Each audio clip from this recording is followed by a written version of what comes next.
All right, good afternoon. Let's make sure we're good. So we've got this is the right clicker. That's the pointer. Okay, there we go. Good deal. All right, so this afternoon we'll talk about cross-border payments, things like that. You know, how can you use these as tools to help grow business, protect business, find business, all those different types of things. You know, for those who are doing business internationally versus those who may be getting ready to and like don't want to be scared of it. Maybe a lot of opportunities out there to save money. 95% of the world's consumers are outside the United States borders. There's plenty of business out there. You don't want to leave it on the table. You know, I guess funny story before I get started, one thing that I would say is I myself actually have a little bit of scaffolding at the house. Unfortunately, it's because I rented it so long that it was cheaper to go ahead and buy it than it was to pay the bill. I caught a lot of flack from my wife over that one, so be nice to me. All right, so we'll talk about cross-border payments. We'll talk about multinational companies a little bit. Now, how many people in here are actually engaged in international business? Okay. Buying or selling, multinational, you got parent companies, subsidiaries in other countries? Okay, good. So some of this will be good for some of you guys. All right, foreign exchange, we'll talk about that as well. You know, how to enhance global competitiveness, national power, negotiation power, hedging strategies, things of that. We'll go through this. Anybody has any questions, we can stop, we can roll through it. We make this as interactive as you like to be. I'll be around for the rest of the conference and definitely willing to answer any questions you may have. All right, so I got a lot to cover. I'll try to roll through it as quickly as I can. First thing I just really wanted to talk about, now this may be more important for somebody who's selling outside the country, right? Now it's easy to do business in the United States. I say easy, but hopefully it's easier to collect on a receivable due from Mississippi, than it is from Bangladesh. So as we just kind of put ourselves in that frame of mind and understand, okay, now I'm about to sell my product. Now that's for you guys who are either manufacturing, having a service as erecting or contracting yourselves out, or renting, however you're structured today. If you're starting to collect receivables from outside the country, you need to take into consideration the country risk. So I just put these here as a few to lay out beside one another so that you can see what do they look like, right? What does the UK versus China versus Turkey versus Vietnam and Panama actually look like? So comparing economic strength, the UK is really high, but kind of shaded to the negative there. And I know there's a lot going on with Brexit, but historically, it's been a pretty strong country. They're like sixth largest in the world. They go back and forth between fifth and sixth. Still overall a pretty strong country to do business with. Compare that to Panama. It's pretty high, not quite as strong as UK, but then you kind of come down a little bit. Look at Vietnam from a institutional strength perspective. Now, institutional strength, that's how strong are the institutions in the country, like the central bank, or affecting laws, or if you wanted the equivalent of a UCC filing or something like that. The commercial codes, if somebody owed me money and I need to go to the court, I might be able to get a judgment, but can I enforce it? Those are the types of things that you think about when how can I mitigate this risk and know what I need to do in each country. And this is going to set up the rest of the presentation to talk about what kind of terms should I be under, whether buying or selling. All right, a great overview in general. Now this is whether you're the buyer, whether you're the seller, whatever you're doing, you want to take this into consideration. This is a great overview to have, in my opinion, from your accounting people, your credit management people, your logistics people. Somebody needs to have this hanging on the wall to just know what are the different tools that I have. Now we kind of start from open account or cash in advance. Somebody pay me first, or I get terms from you. That's where you'd like to be, but most likely if you're selling, they're not going to pay you up front. And you don't want to pay up front if you're the one that is buying the product. So ultimately you're going to wind up somewhere in the middle. But just look at the inverse relationship between the two. Cash in advance for the seller is low risk, but that's the ultimate and highest risk for the buyer. So somehow, some way, instead of saying no to the deal and backing away from it, make sure that you've got these other tools in your back pocket so that you can take advantage. If somebody told you I could save some money by buying my materials from somewhere in Asia or somewhere from, well, that's a that's a negotiable item at this point. But if I could save some money by buying from Canada, buying from Mexico, buying from Latin America, but I've never done that before. We've been perfectly fine buying, from around the corner. I'd like to look into it, but what do I need to do? Don't walk away from a deal because you didn't know that there was other things out there that can enhance your competitiveness. All right, let's just start with cash in advance. Obviously, if you're selling a product, minimal risk for you if you're getting your money up front. But juxtapose that for the importer, the person that's actually buying, a lot of risk, right? You're taking performance risk on whoever's supposed to be selling you the goods. Am I going to get the stuff that I was supposed to? If I ordered grade A, am I going to get grade C? What can I do to eliminate that problem? What can I do to make sure that I'm getting what I'm supposed to? So cash in advance is a little bit rough for the person that's buying, great for the exporter though. The payment medium itself, international wire transfers, foreign checks, credit cards, things like that. We're going to go through some of those on the next slide. But I will say this, for anybody who is actually selling overseas, and you should have a separate bank account, right? If you're selling overseas and you got to give out your account number to get paid by wire transfer, you need to set that up in a separate account that is completely separate from your operating account so you can protect yourself.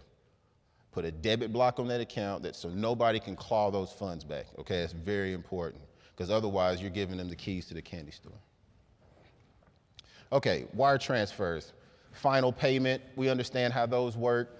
Don't really have to go into that too much, but very easy to do. Funds can be done in USD or foreign currency. Might be a good time to just say, if you're doing business in the other person's currency, you're making it easy for them to do business with you. So I would always look into that. Control what you can control. We'll get into FX in a little bit. All right, checks and drafts. Just make sure that you understand if you're taking a check from a customer overseas, processing time is completely different for a check. So it might take anywhere from 4 to 6, maybe even 8 weeks to finally collect on that. We have the benefit of the Federal Reserve here, so it makes it real easy. So if somebody tells you they're going to pay you with a check and you think you're getting cash in advance and it takes 2 months to collect under that, what happens if that check goes NSF in the meantime? Now all of a sudden you've got $100,000 worth of stuff on the boat somewhere and you think you've got paid, and then all of a sudden a check come back bad 2 months later. Be careful with that. Provision, you've got 2 different ways to process those. So if you talk to whatever banks you work with, if you need one, I know one, but we'll leave that for the side. You have provisional credit, so where you actually get credit for it the next day, just like you would a domestic check, even though your bank's going to kind of take the risk, and you too indirectly, that those funds will come back later well in full. Or you have final collection. So if you got a check from somebody, maybe it's $100,000 or $200,000 or $75,000, and you don't want to take the risk of going ahead and getting credit and starting to use those funds, you might want to send that out for final collection. It's a little bit more expensive and it takes a little bit longer, but we're literally sending out a check and asking for a wire back. These are just different things that's going to accompany the cash in advance. Credit cards, just to kind of highlight on those, really only thing I'll say is you'll need merchant services if you're collecting it. You can have a P card or something yourself that you can use to pay a vendor. Really easy payment, a little bit cheaper can be, but just beware of the clawbacks on those. So same thing like a check, if you get a payment in via credit card, be concerned, because you never know, maybe a couple of days they try to claw that payment back. So just be careful. Cash in advance can turn into open account real quick. All right, the sexy stuff. Trade letters of credit that everybody here probably hates. Has anybody ever done a trade or commercial letter of credit in here? Mike has, okay. Some gentlemen in the back. We'll throw a party about that later on. All right, so for anybody just kind of really wants to understand what that really means, it's just that you're the buyer, and the buyer's bank is going to put up their credit strength to make sure that the seller gets paid. Right? It's a way to meet in the middle. So like I said, you can't do cash in advance. Nobody wants to send the money first. The next step off of that is trade letters of credit. Can make a deal happen where a deal is about to fall through. It protects it's good for the buyer because they don't have to pay up front, And they force the seller to perform well before they get paid. So if you don't send me all the documentation, I need the BL, I need the invoice, I need all of that stuff before I'm gonna actually pay you, and my bank's gonna have to check it first. So good for the buyer. Good for the seller, because now I have a stronger repayment situation. So maybe you just met somebody at a trade show, they sound real good, they're like, man, I wanna buy $1 million worth of product. You're like, man, that sounds fantastic, man, I'm gonna sell it to you tomorrow. Well, you've never done it with them before. Who knows? Are they gonna do what they're supposed to do? They sound like they're the big shiny business of the UK, but you've never worked with them. So what can I do? Well, who is your bank? If your bank can offer me a letter of credit that stand in for you on your behalf to make sure I get paid, I'll let the shipment go. But I'm gonna control the documents and the title, all that, run it through the banking system until I actually get my money. And then when you pay me my money, then you'll get the documents, go down to port, get whatever you need. So you get to control the documents and the title. This is an excellent way to make a transaction happen if it looks like it's about to fall through. You can't get cash in advance, and open account's not an option. All right, so that's the product of an LC. I'm gonna talk a little bit about just strategy and timeline and what that looks like. So let's just say somebody started a process with somebody and they were demanding 50% upfront and the other 50% at shipment. So this could be for you if you were buying, or could be you if you're selling. So let's look at it from the perspective of the buyer. So instead of me having to pay 50% upfront and then another 50% when the shipment is actually made and it's on the way, because I offered a letter of credit from my bank to the benefit of the person selling me the stuff, now I don't have to make that initial down payment anymore, right? So now I'm pushing my cash flow back, that payment obligation, I'm pushing it back. I'm saving my cash and I'm using my credit, my bank's credit to do that. So let's just say it takes you 30 days to get that order ready. It takes 30 days for the seller to get the order ready. So I've saved 30 days there, maybe another 10 days to pull all the documentation together, give it to my bank, they check it. I mean, the seller gives it to their bank, they check it, comes to my bank checks it, everything works out, then the payment could be made. So I've saved all my money for at least 50 days on the first down payment, and I've saved myself another 20 days on the final payment after shipment. So now I'll go through an example where we have, this is what we call a sight payment, and that's when the bank actually sees the documents, when they see the documents in their hand. This is a sight payment. Now look at this. Look at it from the standpoint if we added terms. So now this is 90 days after sight, after the fact. So now that down payment that I would have paid in the beginning has been pushed back 140 days because I'm using my bank to facilitate the payment. And my final payment is pushed back 110 days. Now, I don't know about you, but imagine what cash flow situation when you were in, when you flipped all the way from paying early in advance to paying way late in the process, right? We've seen some companies grow themselves fivefold because they are collecting receivables before they even got a payout for what they were buying. Ultimate cash flow position. All right, moving along, let's talk about documentary collections. So we talked about cash in advance. We moved from that. Now we've moved over we moved to trade letters of credit. Now we're going to move to documentary collection. Now things are getting simpler, right? We know each other. We've been doing business with one another. We've made umpteen shipments with each other. Everything's paid as agreed. Everything's worked as agreed. We don't have any issues. I don't need any bank backing it, but I do want to control the documents. Or if I'm buying, I still don't want to make the payment until you've proven yourself with all the documents. So in this case, the only difference is without the letter of credit being issued, we're literally just going to swap the documents for the payment. But at least it's all being ran through the banking system to keep everybody honest. So you have buyer, you have seller, you have bank in the middle. And so everybody here on the screen knows what's being bought. They know how much it's supposed to cost. They know the timing of when the shipment is being made, and they know when the timing of when the payment's supposed to be made. Everybody's kept on the same sheet of music. So if anything goes wrong, there's 3 other people in the story that know exactly what's supposed to happen. Again, we're trying to make deals where deals are starting to fall apart. or where somebody couldn't get something done. That's what all these different products are made for. Now, this can be done on a site basis as well. So as soon as the documents show up, payment is made. It's a very short time frame, usually about 21 days after shipment, 21 days. Or it could be done for documents against acceptance for the acceptance of the responsibility to pay sometime much later. So if anybody in here is buying or selling on open account, especially if you're selling on open account and you're giving your buyer in Chile 60 days to pay you after shipment, I would at least do this process and have all of our banks and everybody in the middle tied into the transaction, so we know exactly what's going on. So if I ever find myself with an uncollectible receivable, I have all the documentation from 2 different banks and another party that knows what was supposed to happen. If I wind up in a litigious situation, I've got all this backup. Again, making a way out of no way. Okay, open account, won't have to beat that to death. Everybody here is probably selling on open account domestically.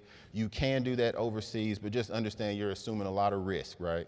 For all the country risk reasons that we talked about earlier, nobody really wants to have to carry and collect a receivable uncovered from somewhere down in the middle of South America where you don't know anybody, you don't know the legal system. If you do actually win, are you actually going to be able to get the money, right?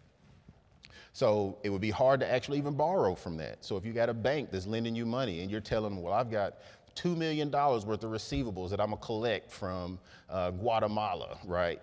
Is the bank gonna be fired up about giving you the money? Maybe, maybe not, most likely not. Most banks that I know will not allow that for borrowing base and allow you to monetize your receivables that way, unless you're using some type of risk mitigant like the Export-Import Bank of the United States. SBA has a product for that, credit insurance, Euler Hermes, you name it. I mean, all these different people are insuring receivables. And actually, I've seen where buyers are actually getting credit insurance on themselves and offering it to the people that they're doing business with so that they can get more favorable terms. A lot of different ways to manage cash flow with these different products. So the buyer's happy, everybody's happy, and like I said before, still layer in the documentary collections to help you out. All right, standby letters of credit. We're about finished here with just product-related stuff. Anybody here using standbys or issue a standby, receive a standby? Okay, so standby letters of credit are just like they sound, right? The product is standing by in case something doesn't happen the way that it's supposed to. So if somebody's supposed to pay, somebody's supposed to perform, a contractor was supposed to put the scaffolding together, something didn't work out, the beneficiary is saying, I need a backup way to make myself whole in case things don't go well.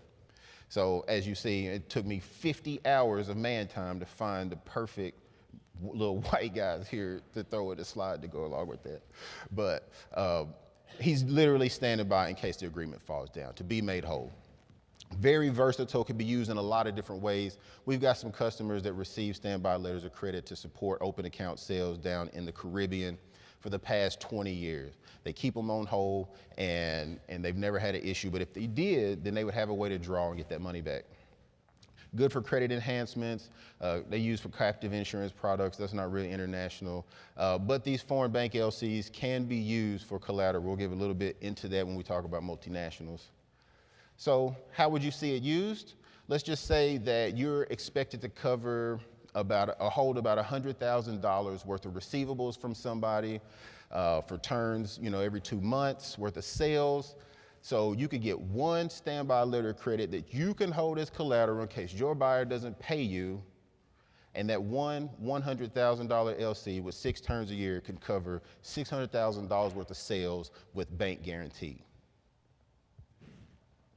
One $100,000 LC with 2-month terms can actually cover $600,000 worth of sales. So you think about that. That's a way where there was no way before. You can ask for one of those and you can offer one. So if you're trying to buy something from another country and you can't make it happen, offer them a standby letter of credit, get the open account terms that you need. All right, let's talk a little bit about FX. Importers and exporters, this is for receivables, paying overseas vendors, things like that, multinationals. If you're a US-based company, you're bringing money, you're paying money back to your parent company.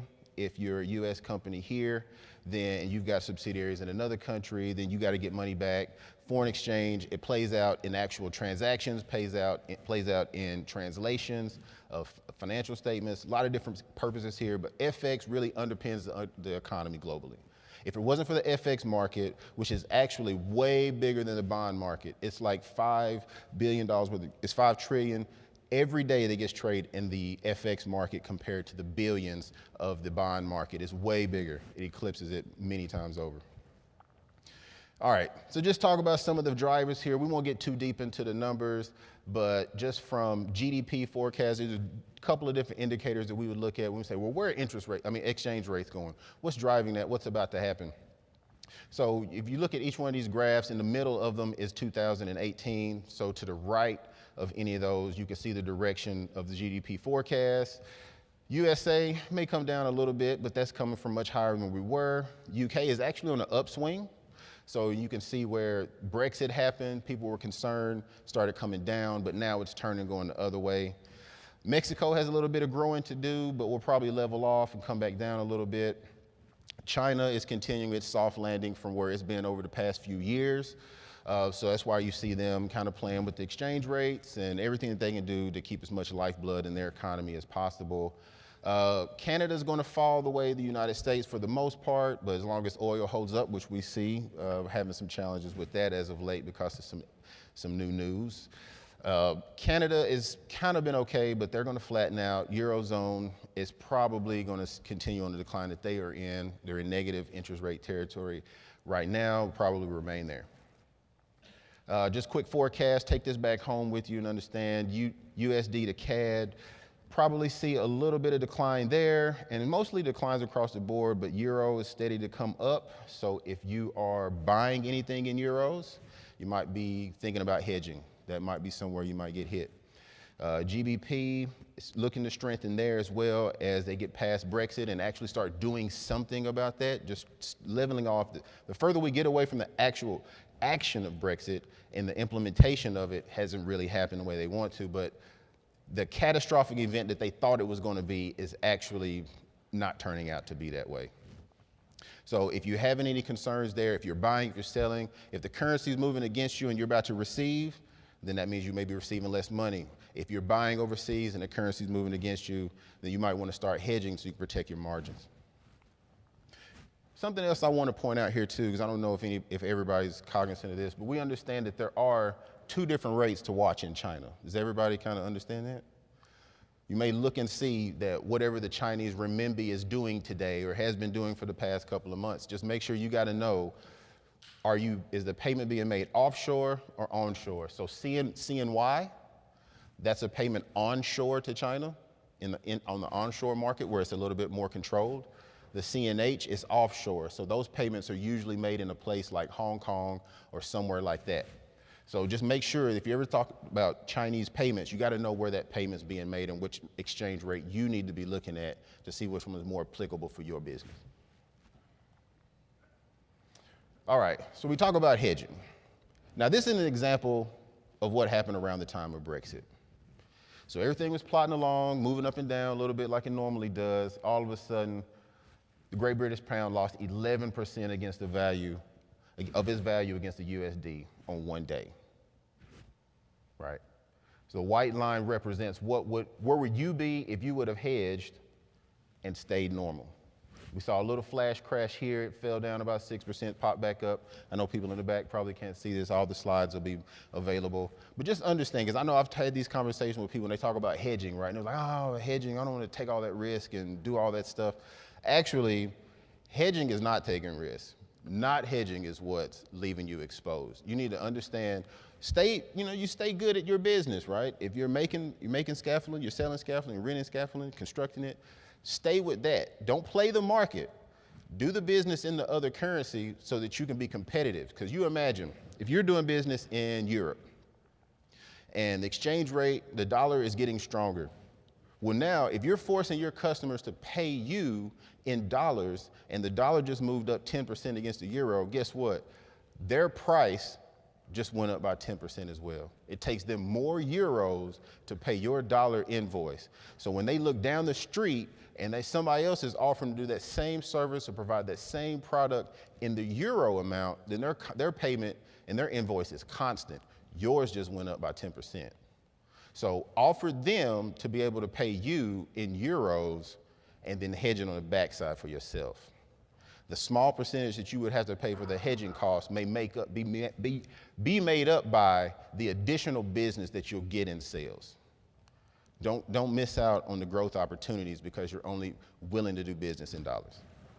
On the other side, if you have the opportunity to pay in local currency, so you imagine somebody in another country is selling you product, you only want to pay in dollars. Well, for them, they don't know how much in receivables they're going to collect by the time they get your dollars, exchange it over to local currency so they can pay their rent, pay their people, pay all their local costs. So what are they going to do? They're going to heighten the price up a little bit. They're going to charge you more because you want to pay in dollars. You want to take 5-10% out of your invoice, offer to pay them in their local currency. And again, hedge it for yourself on the backside.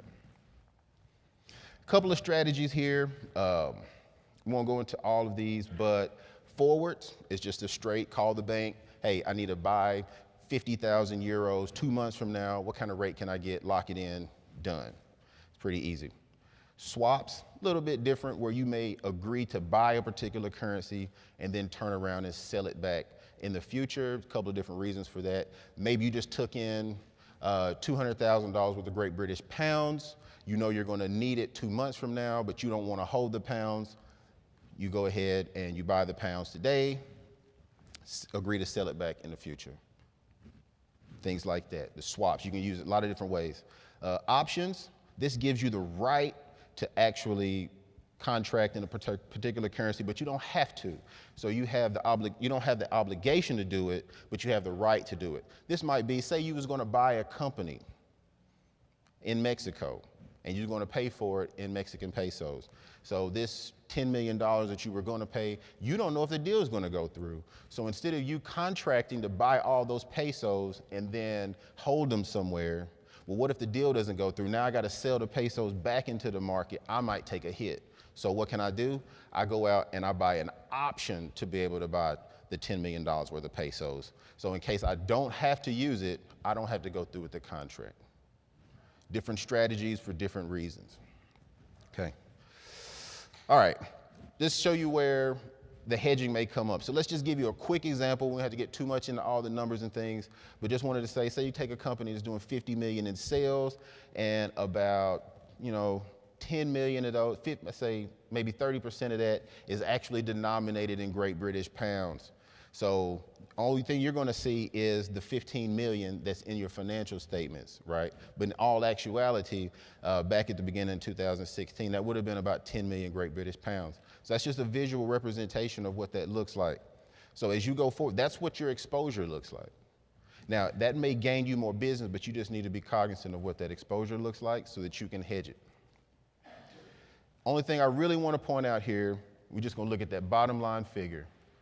So that receivable that you're carrying in Great British pounds is equal to about 3.5, 3.6 in US terms. So if you're not hedged, then all of a sudden, what you thought you was going to collect 3.6 million, you only collect 3.3 if this was right after Brexit. So now you just lost $270,000. Now, if you would have hedged it, you'd have paid a little bit for the cost of the hedge, but you would have only lost and marked down $250. World of difference there. So you just want to make sure that you understand what these exposures are. So you're growing in sophistication, you're getting bigger, you're going into the world markets, you're doing things differently, you're saving on costs, and you're getting more sales. But just understand what the exposure looks like and just ask your bank, hey, what should I do about this? What are some different ways that I can protect myself? And then that's just what it looks like on your income statement. All right, coming towards the end here, multinational corporations. Anybody here, Mike, you said you were, a gentleman in the back said that he was. If you were thinking about expanding, because you provide a service, it may be hard to do from the United States, so the way to provide the service is you got to put boots on the ground. You go into another country, they may actually want you to joint venture or establish a company or get organized in country, so now you're a multinational. Now you've got a different set of laws to deal with. Am I going to set this up as a sister company, as a branch, as an actual domiciled company? All these got different far-reaching actions and considerations that you need to think about. Product sales, intercompany, repatriations, what's this going to do to my cash flow, things like that. All right, so just a visual representation of what that may look like. So in this case, this is a US-based company, obviously operates here, but then also has an operating subsidiary in Mexico, because to actually do the Mexican business, you had to form a company there. You're going to have an American bank here that you're doing all your domestic stuff with. You may or may not have one in Mexico. So now you just got to understand, how often am I going to pull the money back from my Mexican sales? Where am I going to keep them? What should I be concerned with? Can I borrow in the United States to support this company here? Things like that. Look at it from the other side. So now this is a Mexican company that's based in Mexico, but they want to put a subsidiary here. I think I saw a couple of companies here, one from Japan, that want to put an operating subsidiary here. How are they going to support it? Same thing in reverse. Who's going to pay me? How am I going to get the money back? From a cash flow perspective, global cash flow. So now let's look at it from, you're a domestic company. You are pretty much only concerned with what's going on in your country. You don't have any decentralized function to how you manage your cash. All of that just comes back home. You barely even do anything outside the country. But as you start going through, you start having to get a little bit more sophisticated. You got to start changing things up. Your foreign exchange exposure, you're not even cognizant of what that is. But as you start growing, these things have to change. You move up to multi-country. Now, what are you concerned about? You're starting to decentralize your treasury. You're starting to let receivables be collected in the local country. Your liquidity is not quite where it could be, but you're improving. You're starting to rely on your bank more for things. You move up to regionalize. Now that might be you have 7 or 8 different, maybe 10 different locations across the world, but you've got 3 treasury centers. US handles US. You got one in the UK that handles all of Europe. You've got one in Hong Kong that handles everything in Southeast Asia. So as you start looking at these things and wondering, how sophisticated do I need to be? How much control do I want versus how much can I relinquish to other people? Because I don't want to have to manage everything. Then once you get to the global level, now everything is completely central. You've got big systems, everything's tied in. You're starting to net on cash flows. You know who owes who, what, when, and how, and everything's tied in and optimized. So as you start to branch out and understanding how your cash flows, how you want to set yourself up, these are different types of things you need to talk about with your bank to understand what your options are. All right, so as we come to the end, just wanted to give a couple little quick updates about things that are going on. Tax cuts and the Jobs Act, I know we've all talked about that and heard about it. So what's the real impact? In short, I would just say, first thing you have to do if you're a US-based company, you have subsidiaries outside, you need to declare what your assets are in the other country. You declare that one time, you got 8 years to pay whatever that amount of tax is, but going forward, you don't have to pay tax on it anymore. So if you got a subsidiary in another country, you don't have to pay tax on those earnings, and you get 100% deduction for any dividends you bring back. So effectively, you're not paying tax on foreign earnings anymore.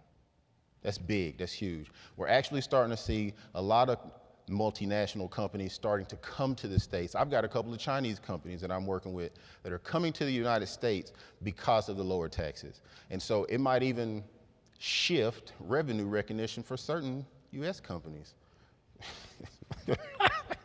I didn't say that out loud, but you might start shifting, instead of collecting that receivable in a country where it's a 35% tax, you might want to collect that in the United States tax.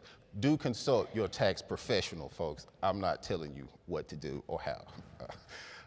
Blockchain, anybody here starting to look at blockchain?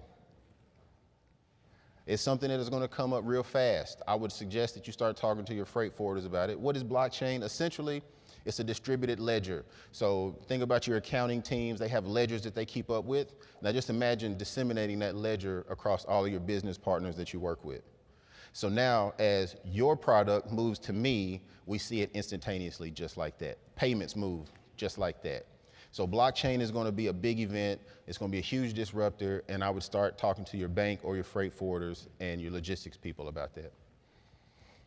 Tariffs. Now, this is big, and it's an ever-going thing. It just seems to never stop.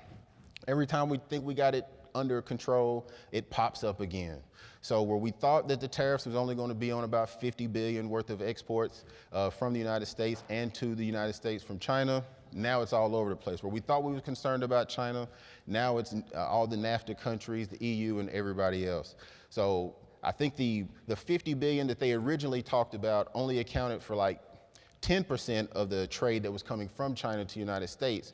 But now, and in reverse, the 50 billion on us, it was about 38% of the exports from the United States to China. But now that's old news, right? Now they're talking about putting tariffs on like $200 billion worth of trade coming from China into the United States. And I've seen some notes that they may even start targeting all 500 billion. So it's getting significant. So what I would do if I was in the middle of some transactions and I'm starting to think about what I want to do, use some of these other strategies, either to affect payments and make payments, or even in foreign exchange markets that might counterbalance some of those things and extra costs that you may incur because of those tariffs. So hopefully this is adding a little bit of value to some of the things you're doing cross-border. Take some, de-risk some of the situations and know that you got different tools. So just know that you got different tools at your disposal. Take control of your FX, make sure you control what you can control, hedge when necessary, and try to optimize your global cash flow management as needed with some of these different structures. So with that, I will close it out unless anybody has any questions. I do actually have one question. I mean, everybody knows there's two things you borrow against: your receivables and your assets. Are there avenues through auditing purposes where most local banks won't loan money against inventory in a foreign country? Are there ways you can work with a bank outside of your current bank in country, or if the bank you're using is a global bank, is there ways to borrow or get some type of auditing system set up where you can borrow against foreign inventory or foreign receivables?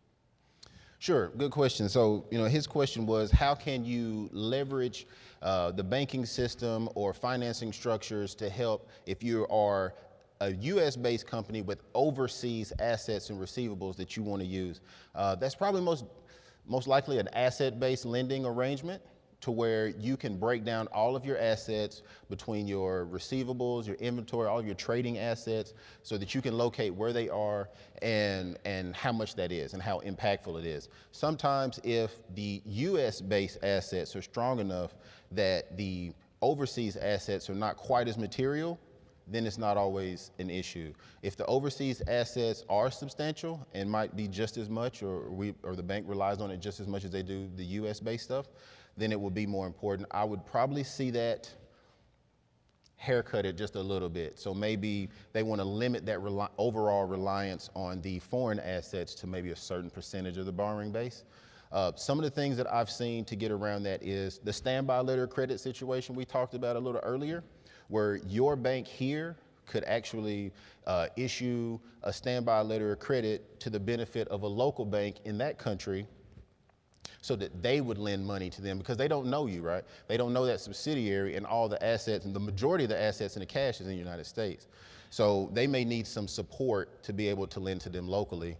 But we have been able to see some deals done like that, and the Export-Import Bank even has some programs that supports things like that as well. Does that make sense? Okay, good deal. Sure. Any other questions? Okay. Well, great. I'm here for the rest of the conference. If you have any other questions, feel free to grab me at any time. Thank you, guys.